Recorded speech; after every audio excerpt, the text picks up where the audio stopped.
ഇന്നത്തെ geo political അപ്ഡേറ്റ്സിൽ വിഴിഞ്ഞം പോർട്ടുമായിട്ട് ബന്ധപ്പെട്ട് ചില ആശങ്കകൾ, അതായത് വിഴിഞ്ഞത്തിന്റെ സെക്കൻഡ് ഫേസ് എക്സ്പാൻഷന്റെ പദ്ധതിക്ക് തുടക്കമായിട്ടുണ്ട്. നവംബർ 5-ാം തീയതിയാണ് അതിന് ഇനോഗ്രേഷൻ കഴിഞ്ഞത്, സെക്കൻഡ് ഫേസ്.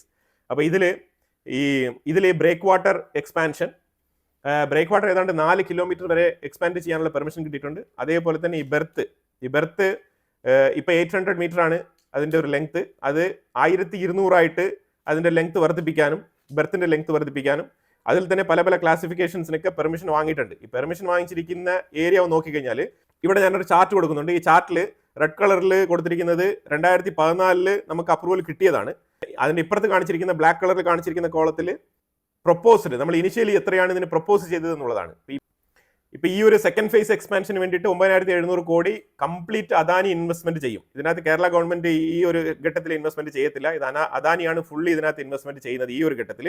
പക്ഷെ ഇതിനകത്ത് കുറെ വില്ലേജസ്, ഇതിനകത്ത് കുറെ ഗ്രാമങ്ങളെ കുറിച്ച് പറയുന്നുണ്ട്. ഈ ഗ്രാമങ്ങളിലുള്ള ആൾക്കാർക്ക് കൺസേൺ ഉണ്ട്.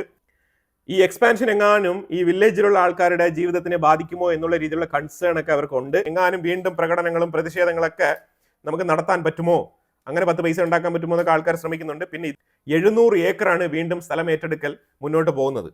ഈ സ്ഥലം ഏറ്റെടുക്കലുമായിട്ട് ബന്ധപ്പെട്ട് ഉടനെ തന്നെ കേരള ഗവൺമെന്റിൽ ഇതുമായിട്ട് ബന്ധപ്പെട്ട റൂളൊക്കെ പാസ്സാവും. ഈ പാസ്സായി കഴിഞ്ഞാൽ ഉടനെ തന്നെ ഗവൺമെന്റ് സ്ഥലം ഏറ്റെടുക്കാൻ വേണ്ടി ഇറങ്ങിത്തിരിക്കും.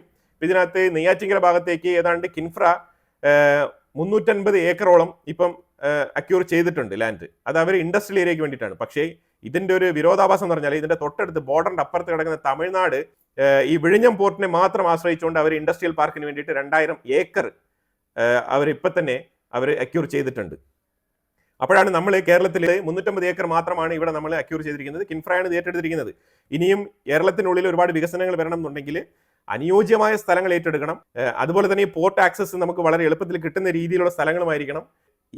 പിന്നീട് നോക്കി കഴിഞ്ഞാൽ ഈ ഡെവലപ്മെന്റ് ഒക്കെ നല്ലത് തന്നെയാണ്. അത് വരുന്നത് കേരളത്തിന് വളരെയധികം ഗുണം ചെയ്യും. പക്ഷെ അതേസമയം ഈ ഒരു വികസനവുമായിട്ട് ബന്ധപ്പെട്ട് ഈ വിഴിഞ്ഞം തീരപ്രദേശത്ത് അതിൽ ചില ലൊക്കേഷൻസ് ഒക്കെ പറയുന്നുണ്ട്.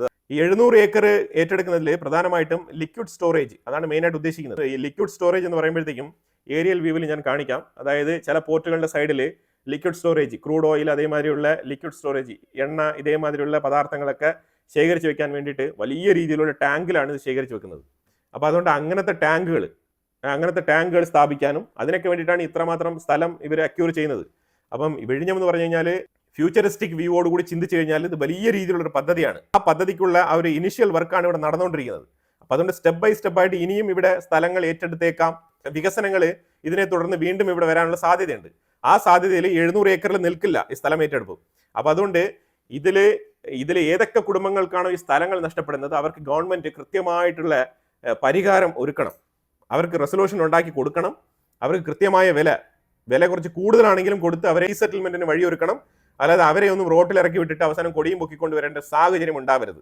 കാരണം വികസനങ്ങൾ എല്ലാ രാജ്യങ്ങളും നടക്കുന്നുണ്ട്, പക്ഷെ അത് അതിൻ്റെതായ രീതിയിലാണ് നടക്കുന്നത്. അപ്പോൾ അതുകൊണ്ട് ഇനിയും ഇതിന്റെ പേരിൽ ഇനിയൊരു കൊടി പൊക്കിക്കൊണ്ട് ആൾക്കാർ വരാതിരിക്കാനുള്ള സാഹചര്യം ഉണ്ടാവണം എന്ന് മാത്രമേ പ്രതീക്ഷിക്കുന്നുള്ളൂ. കാരണം വികസനം നമുക്ക് തടയാൻ പറ്റത്തില്ല, അത് തടയരുത്. അത് തടഞ്ഞു കഴിഞ്ഞാൽ നമ്മുടെ രാജ്യത്തിന്റെ മുന്നോട്ട് പോക്ക്, നമ്മുടെ രാജ്യത്തിന്റെ പുരോഗതിയെ ബാധിക്കുന്ന വിഷയമാണ് ഈ വികസനത്തിനെ തടയുക എന്നുള്ളത്. അതായത് 77.7 ഹെക്ടർ സ്ഥലം ഏറ്റെടുക്കും എന്നാണ് പറഞ്ഞിരിക്കുന്നത്. അപ്പോൾ ആ സ്ഥലം ഏറ്റെടുക്കുന്നതുമായിട്ട് ബന്ധപ്പെട്ട് നമ്മൾ നോക്കിക്കഴിഞ്ഞാൽ ചിലർ പറയുന്നത് പുല്ലുവിള വരെയുള്ള സ്ഥലങ്ങളൊക്കെ ഏറ്റെടുക്കും എന്നുള്ള കാര്യങ്ങളൊക്കെ പറയുന്നുണ്ട്. ശരിക്കും ഈ കടൽ തീരവുമായിട്ട് ബന്ധപ്പെട്ട് കിടക്കുന്ന സ്ഥലമാണ് ഇതിനകത്ത് ഏറ്റവും കൂടുതൽ ഏറ്റെടുക്കാനുള്ള സാധ്യതയുള്ളത്. ഇതിനകത്ത് നമ്മൾ മാപ്പ് ഞാനിവിടെ കാണിക്കാം. ഇതിനകത്ത് പുല്ലുവിള വരെയുള്ള സ്ഥലം ഏറ്റെടുക്കുമെന്ന് എനിക്ക് തോന്നുന്നില്ല.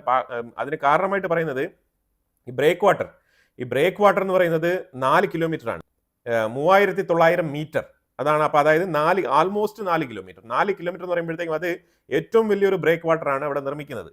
പക്ഷേ ഈ ബ്രേക്ക് വാട്ടറിന്റെ അത്രത്തോളം ലെങ്ത്തിലല്ല ഈ ബെർത്തിന്റെ ലെങ്ത് വരുന്നത്. ഈ ബെർത്ത് 1200, അതായത് 1.2 പ്ലസ് ഒരു 300 മീറ്റർ, 1200 പ്ലസ് ഒരു 300 മീറ്റർ കൂടി ജാസ്തി വരാനുള്ള സാധ്യതയുണ്ട്. അതായത് ആഴിമല ശിവക്ഷേത്രം ആ ഒരു ഏരിയ വരെ വരാനുള്ള സാധ്യതയുണ്ട്. അതായത് ആഴിമല ആ ക്ഷേത്രം പോവില്ല, അതിന് കുറച്ച് തൊട്ട് മുമ്പായിട്ട് തന്നെ ആ ഒരു ഏരിയ വരെ വന്ന് നിൽക്കുമെന്നാണ് പറയുന്നത്.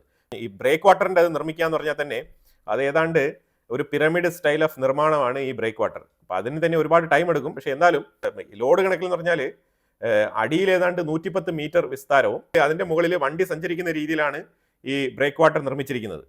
ഈ 10 മീറ്റർ ആണ് റോഡിന്റെ വീതി എന്ന് പറയുന്നത്. അപ്പൊ റോഡിന്റെ വീതി മുകളിൽ 10 മീറ്റർ വരണം എന്നുണ്ടെങ്കിൽ അടിയിൽ കടലിന്റെ അടിത്തട്ടിൽ കല്ലിട്ടിരിക്കുന്നത്, നാച്ചുറൽ സ്റ്റോൺ ഇട്ടിരിക്കുന്നത് ഏതാണ്ട് 110 മുതൽ 115 മീറ്റർ ആ ഇടയിൽ ഈ കല്ല് പാകിയിരിക്കുന്നത്. അതിന് മുകളിലൂടെയാണ് ഈ ബ്രേക്ക് വാട്ടർ ഇങ്ങനെ നിർമ്മിച്ചിരിക്കുന്നത്. ഇതേപോലെ 4 കിലോമീറ്ററിലേക്കാണ് ഈ നിർമ്മാണം പുരോഗമിക്കുന്നത്. ഇപ്പൊ ചെറിയ സ്റ്റാർട്ടപ്പാണ്, ഫുൾ ഫ്ലെഡ്ജഡ് ആയിട്ടുള്ള വർക്കൊന്നും തുടങ്ങിയിട്ടില്ല. പക്ഷെ അതേസമയം കേരളത്തിലെ നിയമസഭയിൽ ഇതുമായിട്ട് ബന്ധപ്പെട്ട ബില്ല് പാസ്സാക്കേണ്ടതുണ്ട്. എന്തിനാണ്? സ്ഥലം ഏറ്റെടുക്കൽ.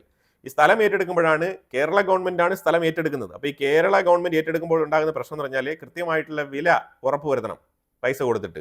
ഈ സ്ഥലം ഏറ്റെടുക്കുന്നതുമായിട്ട് ബന്ധപ്പെട്ടാണ് ഇതിനകത്ത് ഏറ്റവും കൂടുതൽ പ്രശ്നം വരാനുള്ള സാധ്യത ഞാൻ കാണുന്നത്. കാരണം ഇതിനു മുമ്പ് ഒരു കാരണവുമില്ലാണ്ട് ഈ ഒരു പദ്ധതിയെ, വിഴിഞ്ഞം പദ്ധതിയെ എതിർത്തുകൊണ്ട് അവിടെ ഒരുപാട് പേര് സമരപ്പന്തൽ ഉണ്ടാക്കി കൊടികുത്തിയിരുന്നതൊക്കെ നമ്മൾ കണ്ടതാണ്. അപ്പൊ അതുകൊണ്ട് ഇനിയും ഇതേപോലത്തെ സാഹചര്യം രൂപപ്പെടാതിരിക്കാൻ വേണ്ടിയിട്ടാണ് ഞാനിപ്പോൾ ഒരു മാപ്പ് ഞാൻ നിങ്ങളുടെ കാണിക്കുന്നത്. ഇനിയിപ്പോൾ ഇതിനകത്ത് അപ്പോൾ ആ ചാർട്ടിൽ നമ്മൾ നോക്കിക്കഴിഞ്ഞാൽ 2014 അപ്രൂവൽ കിട്ടിയതും അതേസമയം നിലവിൽ പ്രപ്പോസ് ചെയ്തിരിക്കുന്നതുമായിട്ടുള്ള ആ ഒരു ഡിഫറൻസ് അവിടെ കാണാൻ കഴിയും. വലിയ ഡിഫറൻസ് ഒന്നുമില്ല, ചെറിയ രീതിയിലുള്ള വ്യത്യാസങ്ങൾ മാത്രമാണുള്ളത്. കണ്ടെയ്നർ ടെർമിനലിന്റെ മെഷർമെന്റ് മീറ്ററിൽ പറയുന്നുണ്ട്. അപ്രൂവൽ കിട്ടിയത്, ഫസ്റ്റ് ഫേസിൽ അപ്രൂവൽ കിട്ടിയത് 800 മീറ്ററിനാണ്. പക്ഷേ പ്രപ്പോസ് ചെയ്തിരുന്നത് 1200 മീറ്ററാണ്. അതിനോടൊപ്പം ഒരു 300 മീറ്റർ അഡീഷണൽ ആയിട്ട് ഒരു ഡെഡ് സ്പേസ് പോലത്തെ ബെർത്തിന്റെ ഒരു എക്സ്റ്റൻഷൻ പോർഷൻ കൂടെ വരും. അപ്പോൾ അത് 1.5 കിലോമീറ്റർ, അതാണ് മെയിനായിട്ട് ഉദ്ദേശിക്കുന്നത്. ഈ വിഴിഞ്ഞം മുതൽ പുല്ലുവിള വരെയുള്ള ഒരു ഡിസ്റ്റൻസ് എടുത്തു കഴിഞ്ഞാൽ ഷോർട്ട് എൻഡിൽ നോക്കിക്കഴിഞ്ഞാലും കടൽ തീരം വെച്ച് നോക്കിക്കഴിഞ്ഞാൽ തന്നെ ഒരു 7 മുതൽ 8 കിലോമീറ്റർ ആണ് ആ റേഞ്ച് വരുന്നത്. അതായത് വിഴിഞ്ഞം മുതൽ പുല്ലുവിള വരെ. പക്ഷേ ബെർത്ത് 1.5 കിലോമീറ്ററേ വരുന്നുള്ളൂ. അപ്പോൾ നിങ്ങൾക്ക് മനസ്സിലാവുമല്ലോ എത്രമാത്രമാണ് സ്ഥലം ഏറ്റെടുക്കാൻ പോകുന്നുള്ളത്. ഇനിയിപ്പം ഈ കണ്ടെയ്നറുമായിട്ട് ബന്ധപ്പെട്ട് സ്റ്റോറേജ് സ്പേസിനൊക്കെ വേണ്ടിയിട്ട് വേണമെങ്കിൽ അധികം ഒരു 1 കിലോമീറ്റർ കൂടി വേണമെങ്കിൽ നമുക്ക് കണക്കാക്കാം. ഈ 77 ഹെക്ടർ എന്ന് പറയുന്നത് കടലിലല്ല, ശരിക്കും ലാൻഡ് സ്പേസ് തന്നെയാണ് അക്വിസിഷൻ ചെയ്യാൻ പോകുന്നത്. കാരണം ലാൻഡിൽ മാത്രമാണ് ഇത് ഡ്രില്ല് ചെയ്ത് വലിയ രീതിയിലുള്ള എണ്ണ ശേഖരിച്ച് വെക്കാൻ പറ്റുന്ന ടാങ്കർ പോലത്തെ സംഗതികളൊക്കെ നിർമ്മിക്കാൻ വേണ്ടിയിട്ടാണ്. ലാൻഡ് സ്പേസ് തന്നെയായിരിക്കും ഏറ്റെടുക്കാൻ പോകുന്നത്. അപ്പോൾ അതുകൊണ്ട് തന്നെ അതിന് കൃത്യമായ വില കൊടുത്തുകൊണ്ട് തീർച്ചയായിട്ടും അവിടുത്തെ ആൾക്കാർ ഒഴിഞ്ഞു പോകേണ്ടി വരും. ആ ഒഴിഞ്ഞു പോകേണ്ട ആൾക്കാർക്ക് കൃത്യമായിട്ടുള്ള കോമ്പൻസേഷൻ കൊടുക്കണം ഗവൺമെന്റ്. ശരിക്കും പറഞ്ഞാൽ സ്ഥലത്തിന്റെ വില മാത്രമല്ല, മറ്റൊരു സ്ഥലത്ത് അവരെ ഫെസിലിറ്റേറ്റ് ചെയ്യുന്നതുമായിട്ട് ബന്ധപ്പെട്ടുള്ള സഹായങ്ങൾ കൂടി ഗവൺമെന്റ് ചെയ്തു കൊടുക്കണം. അതാണ് വേണ്ടത്. കാരണം ഈ കടൽ തീരത്ത് താമസിക്കുന്ന ആൾക്കാർ എന്ന് പറഞ്ഞാൽ അവരെ വേറൊരു സ്ഥലത്ത് കൊണ്ട് റീലൊക്കേറ്റ് ചെയ്യുന്ന സമയത്ത് അവർക്ക് അവരുടെ ഉപജീവന മാർഗമാണ് ഈ കടലിൽ പോയിട്ട് മീൻ പിടിക്കുക എന്നുള്ളത്. അവിടെ അവർക്ക് അവരുടെ താമസ സ്ഥലം മാത്രമല്ല, അവർക്ക് അതൊരു വരുമാന മാർഗം കൂടിയാണ്. കാരണം അവരുടെ തൊഴിൽ ചെയ്തുകൊണ്ടിരിക്കുന്ന സ്ഥലമാണ്. അപ്പോൾ അവർക്ക് കടലിലേക്ക് പോകാനും തിരിച്ചു വരാനുമുള്ള ആ ഒരു ഏരിയയൊക്കെ അലോക്കേറ്റ് ചെയ്ത് കൊടുക്കണം. അങ്ങനത്തെ ചില വിഷയങ്ങളൊക്കെ ഇതിനകത്തുണ്ട്. അത് തീർച്ചയായിട്ടും ഗവൺമെന്റ് അതുമായിട്ട് ബന്ധപ്പെട്ട് ഡിസ്കസ് ചെയ്തിട്ട് ഇതിലൊരു അമിക്കബിൾ സൊല്യൂഷൻ ഒക്കെ കൊണ്ടുവരുമായിരിക്കും എന്ന് നമുക്ക് പ്രതീക്ഷിക്കാം. ഇതിനകത്ത് ക്രൂയിസ് കം മൾട്ടിപ്പിൾ ബെർത്ത് എന്ന് പറയുന്നത്, അതായത് സാധാരണ കപ്പലുകൾക്ക്, ക്രൂയിസ് ബോട്ട് പോലത്തെ ബോട്ടുകൾ, കപ്പലുകൾ വന്ന് കിടക്കാനുള്ള ഈ രീതിയിലുള്ള ഒരു ബെർത്ത്, അത് 300 മീറ്റർ ആണ് 2014 അപ്രൂവൽ കിട്ടിയത്. പക്ഷെ അതിപ്പം 600 മീറ്റർ ആയിട്ട് ഇപ്പൊ പ്ലാൻ ചെയ്തിട്ടുണ്ട്. അപ്പോൾ അതാണ് ഞാൻ പറഞ്ഞത്, ഒരു 300 മീറ്ററിന്റെ ഒരു എക്സ്പാൻഷൻ ഉണ്ടാവും. അത് 1200 മീറ്റർ ബെർത്ത് എന്നുള്ളത് ഒരു 1500 മീറ്റർ ആവാനുള്ള സാധ്യതയാണ് കാണുന്നത്. അപ്പോൾ അതിനകത്തൊരു 300 മീറ്ററിന്റെ ഒരു എക്സ്ട്രാ ബിൽഡപ്പ് അവിടെ വരുന്നുണ്ട്. പോർട്ട് ക്രാഫ്റ്റ് ബെർത്ത് എന്ന് പറഞ്ഞ് 100 മീറ്റർ അലോക്കേഷൻ ആണ്. അത് ഒറിജിനൽ പ്രപ്പോസൽ ഇല്ല, ആക്ച്വൽ പ്രപ്പോസലിൽ അതില്ലായിരുന്നു. പക്ഷേ 100 മീറ്റർ അതിനൊരു അപ്രൂവൽ ഓൾറെഡി തന്നെ കിട്ടിയിട്ടുണ്ട്. നേവി ബെർത്ത് 500 മീറ്റർ ഓൾറെഡി അത് അലോക്കേറ്റഡ് ആണ്, അതിപ്പോഴും നിലവിലുണ്ട്. അതുപോലെ തന്നെ കോസ്റ്റൽ ഗാർഡിന് 120 മീറ്റർ ബെർത്ത് അലോക്കേഷൻ ചെയ്തിട്ടുണ്ട്. ലിക്വിഡ് ടെർമിനൽ 250 മീറ്റർ ആണ് പ്രപ്പോസൽ വെച്ചിരുന്നത്. അതിനുള്ള അപ്രൂവൽ 2014 കിട്ടിയിട്ടില്ല, പക്ഷേ ഫ്യൂച്ചറിൽ കിട്ടുമായിരിക്കും. കാരണം അത് മെയിനായിട്ട് ഇപ്പം ഈ സ്ഥലം അക്വിസിഷൻ ചെയ്തതിന് ശേഷം മാത്രമാണ് ഇതിനെക്കുറിച്ചുള്ള അപ്രൂവലൊക്കെ വാങ്ങിക്കുക. ഫിഷ് ലാൻഡിംഗ് സെന്റർ എന്ന് പറഞ്ഞിട്ട് ഒരു 500 മീറ്റർ, അത് ഒറിജിനൽ പ്രപ്പോസലിലുണ്ട്, അപ്രൂവലും കിട്ടിയിട്ടുണ്ട്. Total berth 2320 metre. 2320 metre means ഏതാണ്ട് 2.5 കിലോമീറ്റർ. അതാണ് അപ്രൂവൽ കൊടുത്തിരിക്കുന്നത്. അപ്പോൾ അതിലിപ്പം സെക്കൻഡ് ഫേസിലേക്ക് 1200 മുതൽ 1500 മീറ്റർ ആണ് ഈ ബെർത്ത് എക്സ്പാൻഷൻ നടത്താൻ പോകുന്നത്. ഈ ഒറിജിനൽ പ്രപ്പോസലിൽ വെച്ചിരിക്കുന്നത് 3970 മീറ്റർ. മനസ്സിലായോ? അപ്രോക്സിമേറ്റ്ലി 4 കിലോമീറ്റർ ആണ് ഈ ബെർത്തിന്റെ ലെങ്ത്. അതാണ് ഒറിജിനൽ പ്രപ്പോസലിൽ വെച്ചിരിക്കുന്നത്.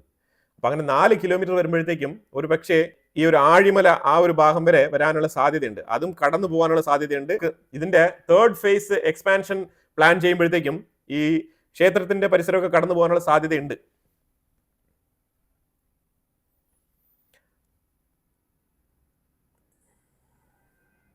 ബ്രേക്ക് വാട്ടർ ഞാൻ ഓൾറെഡി പറഞ്ഞു കഴിഞ്ഞു. അത് 3180 മീറ്റർ, 3 കിലോമീറ്ററിന്റെ അപ്രൂവലാണ് ഉള്ളത്. പക്ഷേ ആക്ച്വൽ പ്രപ്പോസൽ എന്ന് പറഞ്ഞാൽ 4 കിലോമീറ്റർ പ്ലസ് ആണ്.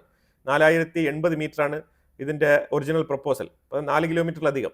അപ്പോൾ എന്തായാലും കേരള ഗവൺമെന്റ് ഈ സ്ഥലം ഏറ്റെടുക്കുന്നതുമായിട്ട് ബന്ധപ്പെട്ട് അതിന്റെ പബ്ലിക്കേഷൻസും കാര്യങ്ങളൊക്കെ വരട്ടെ. അപ്പോൾ തീർച്ചയായിട്ടും ഇതിന്റെ വില്ലേജസിന്റെ ലൊക്കേഷൻ മാപ്പും കാര്യങ്ങളൊക്കെ വെച്ചിട്ട് നമുക്ക് ഡീറ്റെയിൽ ആയിട്ട് തന്നെ വേറൊരു വീഡിയോ ഞാൻ ചെയ്യുന്നതായിരിക്കും. അപ്പോൾ തൽക്കാലം എന്തായാലും വീഡിയോ ഇവിടെ അവസാനിപ്പിക്കുകയാണ്. ഇതിനെക്കുറിച്ചുള്ള അഭിപ്രായങ്ങൾ കമന്റ് ബോക്സിൽ രേഖപ്പെടുത്തുക. കൂടുതൽ വാർത്തകളുമായിട്ട് അടുത്ത വീഡിയോയിൽ വരാം. Thank you so much.